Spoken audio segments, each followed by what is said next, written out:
In Britannia, the nations are banded together by colors for players to utilize over the 1,000-year struggle to conquer and control the island. But what if you could choose the individual nations that you wanted to command? In both Classic and Dual Britannia, you can choose to draft the nations you want to play. This may cause some lopsided results, but it does make the game feel fresh. You can use this method for the standard 4-player version or 3-player version.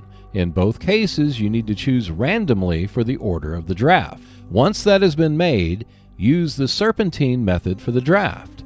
That means you draft 1, 2, 3, and then 3, 2, 1 for 3-player games, and 1, 2, 3, 4, and 4, 3, 2, 1 for 4-player. Bids may be used to choose the drafting order. Each player secretly writes down the number of victory points they are willing to sacrifice. The person who bids the most victory points chooses the order. Any ties are broken by die roll. When playing Classic Britannia, there are 7 sets of nations that a player may choose one of, but not the other unless all the choices have been taken. For example, a player taking the Angles may not take the Danes.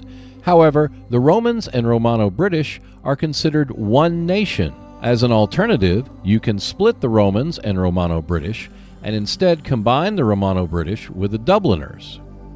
For the 3-player version, the Romans and Romano-British are split apart while the Dubliners and Jutes are combined, which means one pick takes both. Of course, you can pursue the alternative of not having the 1 per set restriction, but this may lead to even more lopsided results. It is possible in this drafting system for 3- and 4-player games that you wind up with one player doing very little for much of the contest. You will need to account for this possibility when conducting the draft. Another quirk is because of the prohibitions in terms of the 1 per set approach, it is possible to leave an obvious nation undrafted until the end because no other player can take them. This may result in some jockeying for position in the draft. As players become more experienced with drafting nations, especially when using the bidding approach, some obvious strategies will develop in terms of how you build your team.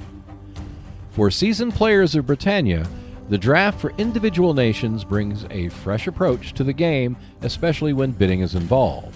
This may result in a livelier draft than the eventual contest for the island of Britain turns out to be.